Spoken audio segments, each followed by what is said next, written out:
Hi and welcome again to another training video, and what we're looking at today is textures. Using textures to emphasize the picture. Now quite a lot of people use textures to get that texture effect, to actually add texture. What we're looking at in this case is actually just using the colours of textures that we have available to emphasize the picture and give it a bit of a kick, a bit of a boost. And just to show you now how to use textures, I'm going to use Adobe Bridge, which I've got open here with some textures. And if we look at this texture here, what I'm looking at is not so much the actual texture of the image. I'm looking at the colours, the darkness and the lightness in the image, because that's what I'm going to actually use to emphasize my picture and give it that bit of a kick. So I'm not too worried about the actual texture of the picture. It's the dark and lightness in the image that I'm looking for. So that's important if you're going to use it for this effect. So I'm just going to double click this, and that should open it in Photoshop. So there's my texture. And you can get textures from the internet, so various resources. Do a search and you'll find many. I'm just going to drag this onto the image. So I'm holding down the mouse and I've got the other image open, and I'll hold it down over the little tab there for the image, and I'm going to hold down the shift key, and when I let go of the mouse, that will center it on the image there. Now quite often when people use images, textures rather, what they actually do is to change the layer mode. And I'll just show you that. So if we go to the layer mode where we're on normal, the common ones are overlay, and you see it gives this effect. Soft light is another one quite often used, which is a little bit more subtle. To darken the image, multiply is quite often used, but basically you can use any layer mode to give you these effects. There's so many different ones. So the more extreme difference there. We're actually going to use overlay for this. So I'm going to go to overlay. And as I said, it's not really the texture that I'm after.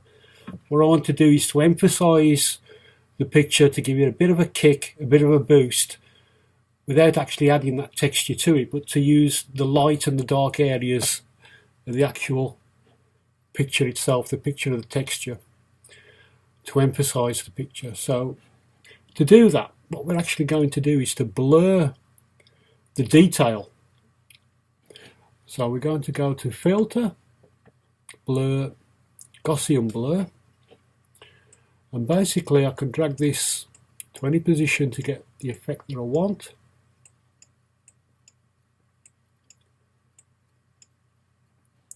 And click on OK. And you see that's given a nice effect now. And you see what I mean by using the colours and the light and the dark areas of a texture. It can give you this effect. And I'm just going to hide that now so you can see the difference between the two. So you can see it's giving some boost to the picture. Okay. The trouble is with that is in some areas it's a little bit powerful.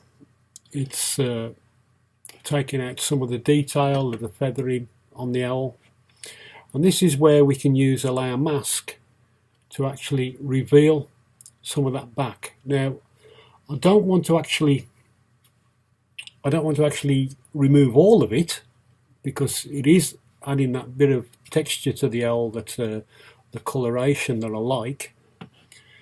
So what we're actually going to do is I'm going to hide that layer for the moment and go back to the original layer. And what we're going to actually do with this, we're going to duplicate the layer first of all, which is a common thing that I do. So I'm going to right click on the layer there and duplicate the layer just to protect the image.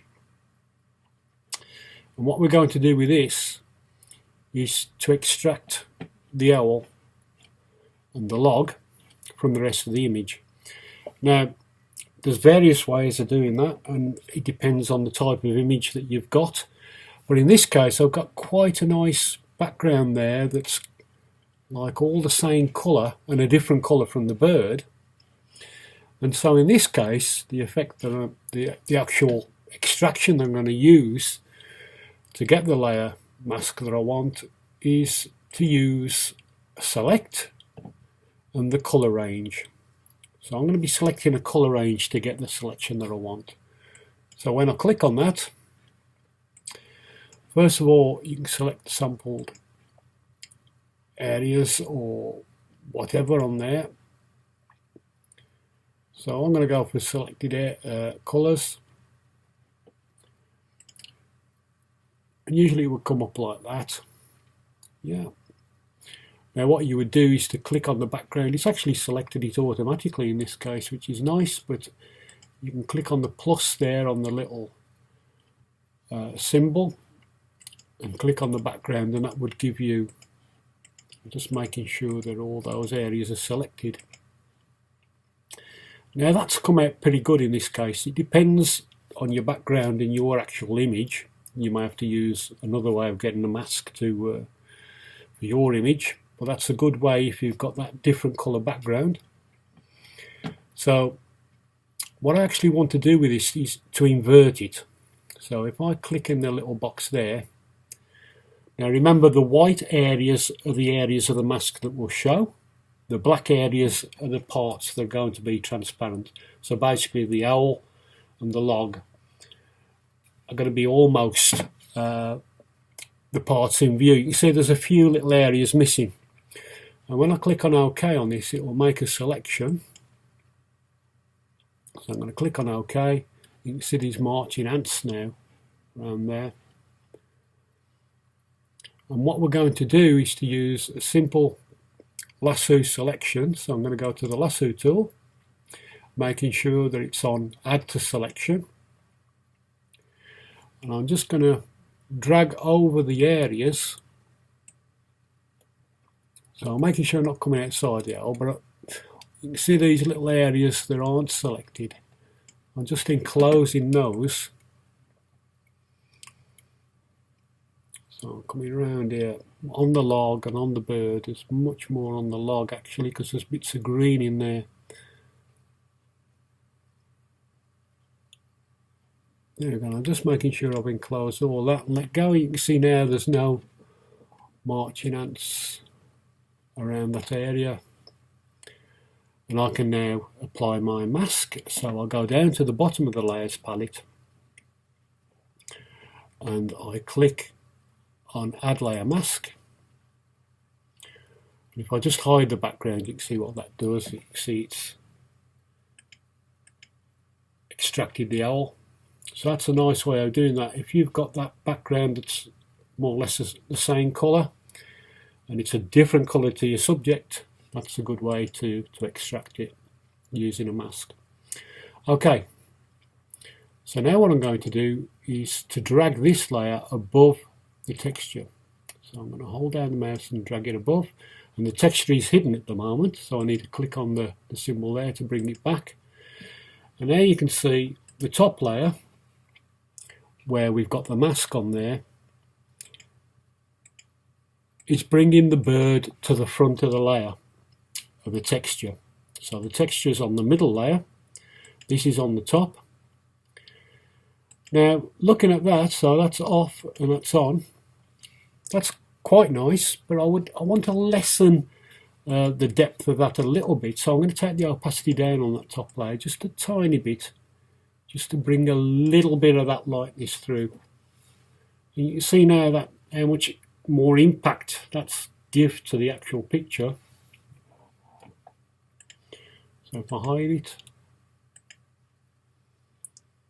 so all little tricks to actually to get a little bit of boost to your image and give it that little bit more impact.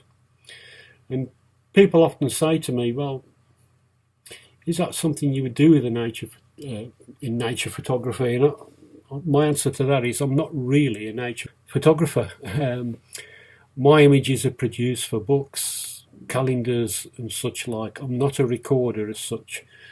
I do recording shots. I like to take pictures of the wildlife surrounding my area and record those, and I have a page on Facebook where I actually show those pictures, but this is more for that type of image that you would be producing for works of art as such, for calendars and books. They have so much more impact if you just add a little bit to it rather than a straightforward shot. Some straightforward shots can work great, but it depends on your image and how arty you want to actually get with your image, and that's what suits me. I treat the bird as such as a wedding photographer which would shoot the bride as such. He will enhance the picture. He will try and get the best from the picture, and that's the way that I work with my pictures. So it's not for all, it's not for the recorder, it's for those who want to produce an image and give it that little bit of a kick for a similar use that I use. Okay, hope that was helpful. We'll be doing more work on textures in other videos, so I hope you enjoy them.